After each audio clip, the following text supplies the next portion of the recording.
নমস্কার বন্ধুরা, নিবেদিতা রান্নাবান্না চ্যানেলে সকলকে স্বাগত। তোমাদের আমি বলেছিলাম বাদশাহী পোলাও আমি কি করে বানিয়ে থাকি তোমাদেরকে দেখাবো। তার জন্য দেখো আমি এখানে লম্বা দানার 700 গ্রাম চাল নিয়েছি। এটা আমি বাসমতি চাল নিয়েছি। চালটাকে খুব ভালো করে ধুয়ে নিয়ে আমি 1 ঘন্টার জন্য ভিজিয়ে রাখবো। এরপর মশলা বানাবো একটা। তার জন্য 3টে জয়িত্রী, সামান্য জায়ফল এবং 1 চামচ সাদা গোলমরিচ নিয়েছি। মশলাটাকে ভালো করে 2 মিনিট মতন রোস্ট করে নেব। যখন দেখব মশলা থেকে এটা খুব সুন্দর ভাজা গন্ধ আসছে, তখন বুঝে যেতে হবে এটা আমার রোস্ট করা হয়ে গেছে। এরপর এটাকে সুন্দর করে বেটে নিতে হবে। অবশ্য আমি এখানে পাটা ব্যবহার করেছি, তোমরা মিক্সিতে ব্লেন্ড করবে। বন্ধুরা, এই চ্যানেলে আমি সমস্ত ধরনের রান্নাবান্না শেয়ার করে থাকি। আমি ঘরোয়া রান্নাগুলোই এর মধ্যে শেয়ার করে থাকি।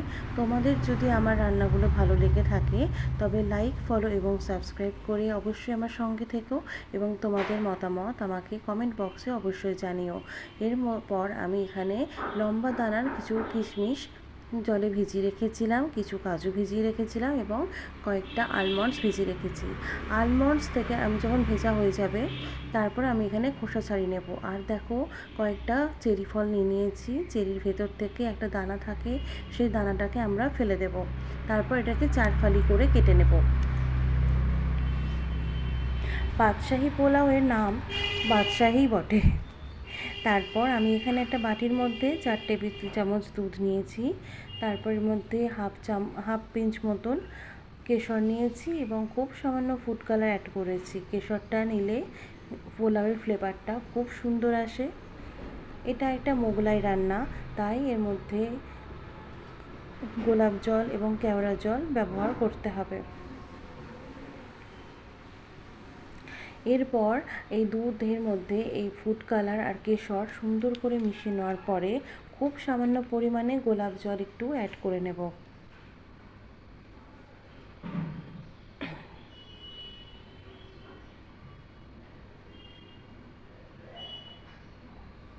এই পোলাও তোমরা মাটন, চিকেন, পনির এসবের সঙ্গেও তোমরা ট্রাই করতে পারো। তারপর কড়াইয়ের মধ্যে আমি ঘি গরম করে নিচ্ছি। 1.5 চামচ মতন ঘি আমি এখানে নিয়েছি। তারপর 2টো তেজপাতা, একটু দারচিনি, কয়েক টুকরো এলাচ এবং লবঙ্গ ফোড়ন দেওয়ার পরে সেই যে ভিজিয়ে রাখা কাজু, কিশমিশ এবং আলমন্ডস ছিল সেগুলোকে আমি একটু ভেজে নেব। বলে রাখি, আমি কাজু এবং কিশমিশ এগুলো সব ভিজিয়ে রেখেছিলাম, তাই আমার চট করে কাজু লাল হবে না এবং কিশমিশও পড়ে যাওয়ার ভয় থাকবে না।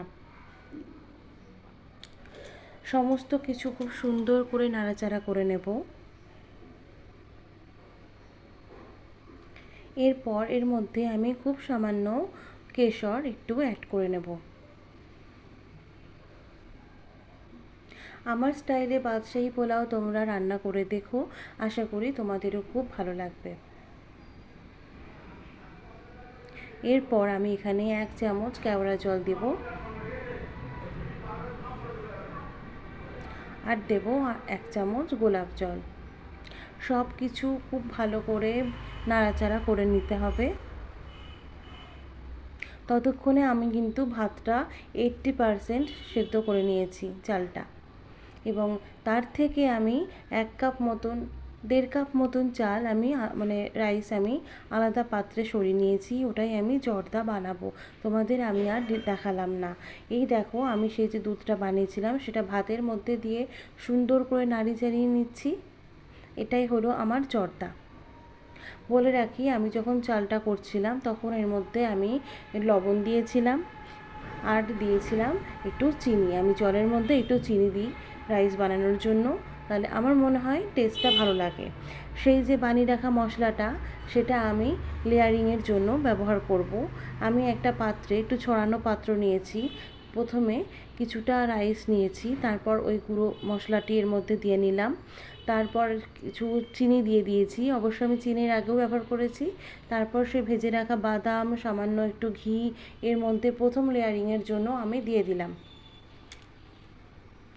আমি লবণ দেব না, কারণ লবণ আমি চালটা হওয়ার সময়তেই দিয়েছিলাম। অবশ্য চিনিও দিয়েছিলাম, কিন্তু আমার মনে হয়েছে চিনিটা আরেকবার লাগবে। এরপর নেক্সট আরেকটা লেয়ার দিচ্ছি, দেখো আরেকটুখানি রাইসের মধ্যে দিয়ে নিয়ে আমি এর উপরে আরেকটু চিনি ছড়িয়ে দিলাম।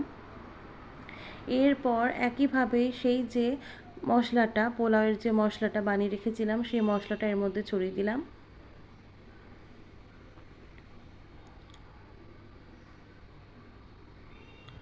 এরপর সেই চেরিটা দিয়ে দিচ্ছি এবং সেই ঘি এবং ওই যে বাদাম আর সামান্য পরিমাণে এগুলো দিয়ে দেব। এরপর আমার লাস্ট এটাই।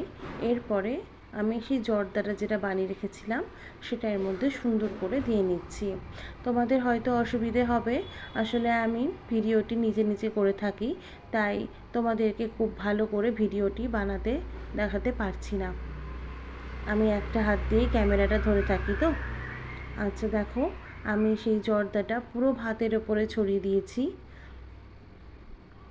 এরপর আরেকটু সেই মশলাটা, বাকি যে মশলাটা থাকছে সেটার মধ্যে দিয়ে নিচ্ছি।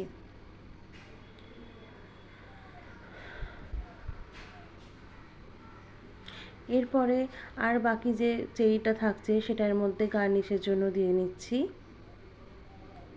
আর দিয়ে নিচ্ছি বাকি সেই ঘি এবং বাদাম কিশমিশ, এগুলো এর উপরে দিয়ে দিচ্ছি। এরপর আমার দেখো বাদশাহী পোলাও অলমোস্ট ডান। এরপর আমি এটাকে ঢাকনা দিয়ে বন্ধ করে, তোমাদের যদি মোটা গেজের পাত্র হয় তাহলে ভালো হয়, এটাকে আমি জাস্ট 5 মিনিট একদম লো ফ্লেমে একটু দমে বসাবো। ঢাকনাটা সরিয়ে নেওয়ার পরে দেখো আমার বাদশাহী পোলাও কত সুন্দর রেডি।